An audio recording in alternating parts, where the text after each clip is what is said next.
Hey everybody, Dr. Chad Woolner here. Dr. Buddy Allen. And this is episode 3 of the Health Fundamentals Podcast. On today's episode, we're going to be sharing with you the miracle mineral that could save your life. So let's get started. You're listening to the Health Fundamentals Podcast. I'm Dr. Chad Woolner. And I'm Dr. Buddy Allen. And this show is about giving you the simple but powerful cutting-edge tools you need to change your health and your life. So sit back and enjoy the show as we show you the path to your best life down to a science. So hey everybody, hope you guys are having an awesome day. What we wanted to share with you guys is something pretty powerful that is like staring us in the face. We call it our miracle mineral. So this quote unquote miracle is so far reaching. Just share with them kind of some of the laundry list of things people maybe be experiencing and how this miracle mineral is related to those things. Well, just think about your life and also just even culturally around us. People that are deficient in this mineral will frequently have heart disease, diabetes. They will be stressed out of their mind. They will get frequent cramping. They'll get headaches, migraines, spasms, constipation. There are and loads of other problems, issues, that it actually creates. Problems, yeah, absolutely. In fact, this was kind of brought to our attention recently. You know, as docs, we get to frequently do a continuing education, and we were at a continuing education course that we're taking, and it was like we're doing a clinical nutrition continuing education training, and it's been really good. Awesome. Because speaking of the fundamentals, we've been focusing on the fundamentals. I mean, nothing we're learning about is really anything exciting in terms of it's not like some new cutting edge thing, which those things are always cool. Don't get me wrong, but we're going back to the basics here in terms of nutrition. We're talking about vitamin therapies and mineral therapies and those things. And so in that process, it's been pretty powerful to see just how many problems can be addressed and quite frankly resolved with some of these most basic therapeutic interventions. The most fundamental, is nutrition, right? Well, and one of the reasons I think nutrition gets neglected is because we've kind of been conditioned to want to see results right now or within time. If I take a supplement or a Advil, or let's say Advil for a headache, I want to know that within a half hour that I can feel a difference, right? Yeah. And more often than not, when it comes to nutrition and or vitamins and minerals, it takes a little bit of time for your body to get, build them up, to distribute them to the right places, and for your body's chemical systems to normalize, right? Right. But generally speaking, when you look at the research, it's more than evident that vitamins and minerals are incredibly beneficial and completely necessary for us to function correctly. Yeah. The problem is we don't just see the results within minutes, right? Yeah. So that's probably why we have a tendency to, and again, it's just we've created this monster for ourselves. We want results yesterday. Yeah. Okay. Absolutely. No, totally. So what is this? So what is the miracle? Yeah. What is the miracle mineral? All right, here comes the drum roll. All right, so and it's not like some mysterious mineral either. Not at all. Magnesium. Magnesium is huge. So here are some thoughts or some kind of bullet points for you guys to consider in terms of magnesium. Okay. It's involved in well over 600 different enzyme. In fact, it's around 700 to 800 different enzymatic processes in our body. So very intimately involved in the chemistry of life, right? Day in and day out, right? It's great for muscle pain, cramps, and spasms from head to toe, literally.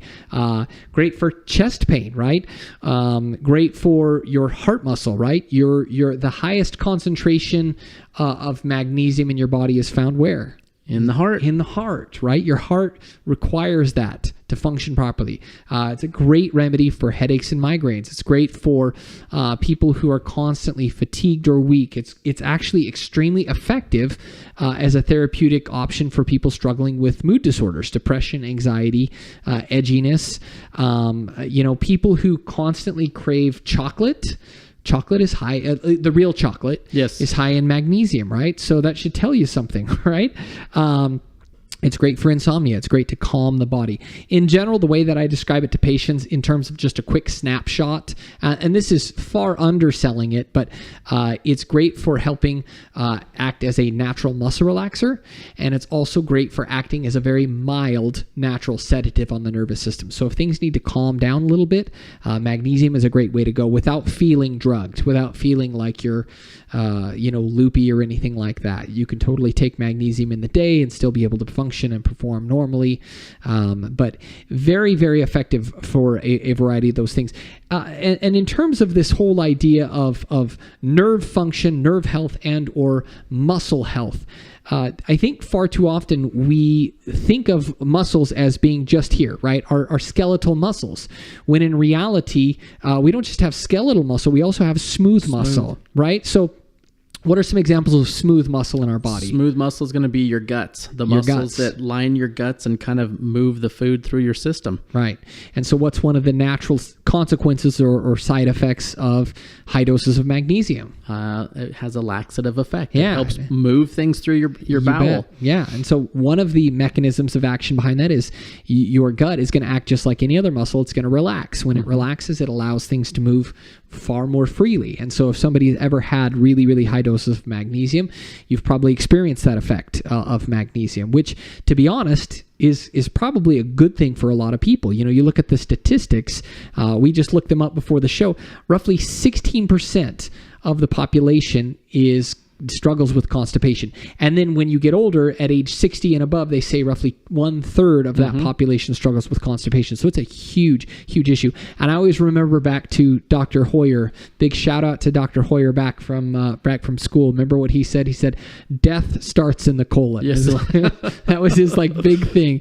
His big thing was, if you eat every day, you poop every day. That's like the most fundamental aspect of health, right? So I mean, obviously we talked about the heart, but think about this too. Your blood vessels also are smooth muscle, right? So how dilated your blood vessels are, or how constricted your blood vessels are, will to some extent, I would say very largely, be influenced by magnesium. If you're deficient in magnesium, that's going to have a negative impact on not just your skeletal muscle, but smooth muscle, digestive system, as well as blood vessels as well, right?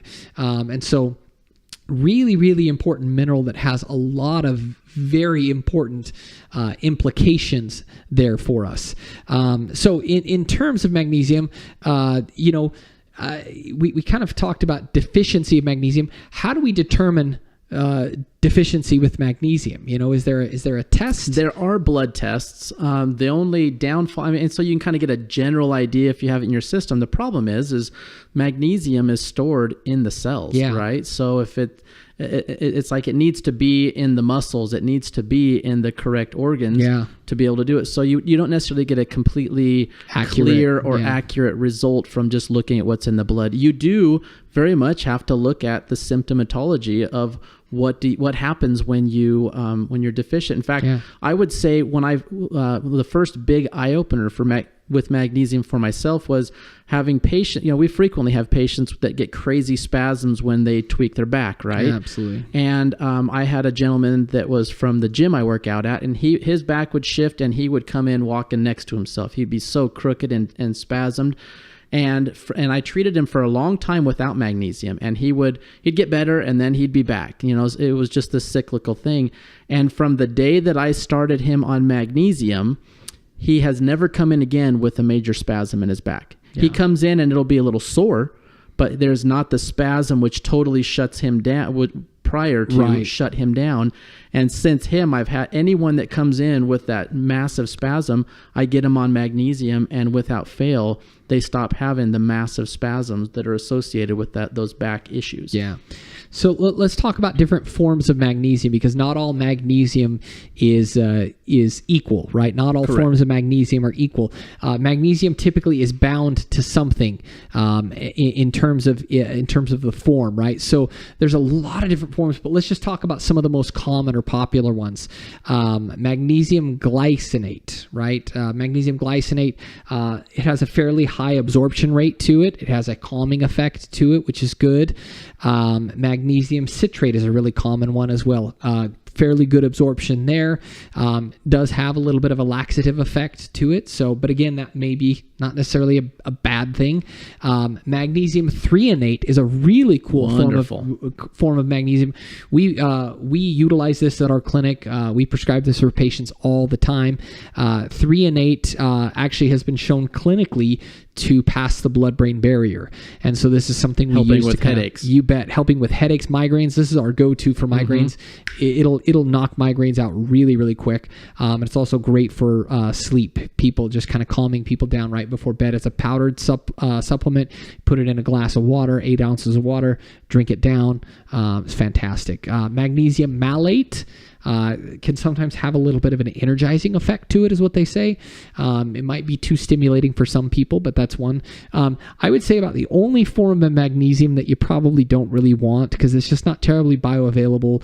It's just not terribly effective in terms of its absorption and or just what it does, is magnesium oxide. Yeah. That's about the one that probably we that would be the one that would absolutely cause you to have a laxative effect, because it wouldn't absorb well, so it would just blow right through you. Yeah. And obviously even Epsom salts essentially are magnesium. That's why they're so effective when you have achy muscles and a sore body. It's like that magnesium helps those muscles relax.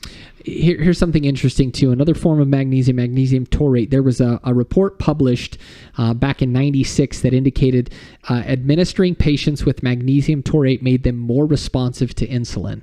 And I think you would find that with not just that form of magnesium, but again, using magnesium as a therapeutic tool to help with managing diabetes would be a really, really effective and very smart thing to do to begin that process of improving overall sensitivity to insulin.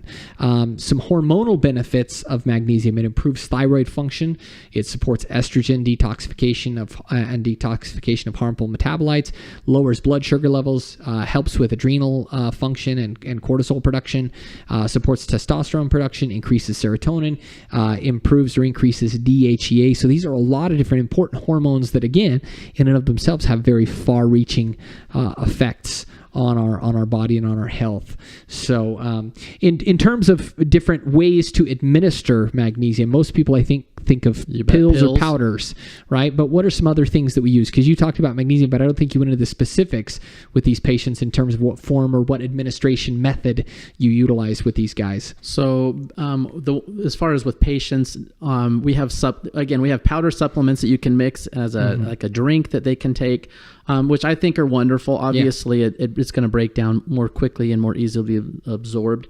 Again, there's tablet forms. There are, again, even just taking the soak in the bath. You will absorb some Epsom salt baths. Great way to go. You will absorb that into your system. There are those are probably the most common. Magnesium lotion is going to be a big one that we prescribe as well. Magnesium lotion, you could do intramuscular injection. You can do intravenous. That's a really popular therapy now. It's gaining a lot more popularity. It's doing kind of as a therapeutic approach, a regular intravenous injection. That's actually what they do for women who go into premature labor. That's when right. They try to stop the contractions, they will do magnesium. Right. So in terms of magnesium, where do you get it in terms of just diet? Well, the number one, there's kind of 10 magnesium-rich foods you can look at. Pumpkin seeds, full of magnesium. Cashews. In fact, I just found a cashew that I love. It's probably not the most healthy necessarily because it's probably got some sugar in it, but not magnesium. I was going to say, there are these cashews I got at Fred Meyer, citrus chipotle. Oh, interesting. Amazing. So good. So cashews, salmon is high in magnesium, right? That would make sense just from a logical standpoint. You think about how muscular these fish are swimming upstream, so their bodies probably require a tremendous amount of magnesium. Absolutely. So this is something that we're kind of, Dr. Allen and myself are kind of spoiled with because we do salmon fishing every year. We typically come home with a cooler full of salmon. Love it. So we never buy the store-bought stuff. We're kind of spoiled that way. So magnesium, dark dark chocolate, like we said, spinach, dried figs, peanut butter, almonds, bananas, and avocados. So if you're ever in doubt in terms of food, what contains the most of this, that, or the other, avocados are always on the list. Just everywhere. about. Yeah, it's like the number one for just like about the everything. number one superfood full of everything, right? Yeah. So anything else you want to add into this in terms of the miracle mineral? The miracle mineral. The one thing that I would like to make sure I don't forget to say is oftentimes what we do when we hear about something as benign and amazing as magnesium or other vitamins are, we think, well, if a little magnesium's good, Yes. a ton has got to be better, right? Yeah. And so just be smart, okay? Go get help. If you don't understand vitamins and minerals and how they work in your body, find someone who does. Find someone Somebody that has can, training on clinical nutrition. Exactly, that can guide you through this process. If you just go through and be like, I want to naturally bump my magnesium up, look at this food list, do like Dr. Woolner just went over, and just start eating more of those foods, and you will naturally do that. But if you feel like, if you have a bunch of these symptoms and you're like, I need a little bit of help, go find someone that'll help you. Don't try to do the proverbial, like if a little is good, a lot must be better. Yeah, absolutely. That's great insight there. So hopefully this has been valuable for you guys. Maybe open your mind and open your eyes to just how powerful magnesium is in terms of helping with a wide range of health conditions, and hope you start utilizing this and seeing really amazing results. If you do, and you start seeing how it helps with headaches and muscle spasms and cramps and things like that, shoot us an email. We love to see those. We will read those emails. Let us know your experiences utilizing magnesium, and if you have questions about it that you would like us to talk about on upcoming podcast episodes, let us know. You can shoot us an email, and I know we cover this in the end of the episode, but it's info@thehealthfundamentals.com, and we'll answer those questions. So thanks for watching, guys, and have an awesome day. Thanks for listening to the Health Fundamentals Podcast. Be sure to subscribe so that you stay in the loop and in the know with all of the cutting-edge health information that we share. If you know other people that could benefit from this information, please share it with them as well. Also, be sure to give us a review. These really help us to ultimately help more people. Last but not least, if you have questions that you want answered live on the show, or if you have ideas for topics that you would like us to cover, please shoot us an email and let us know at info@thehealthfundamentals.com.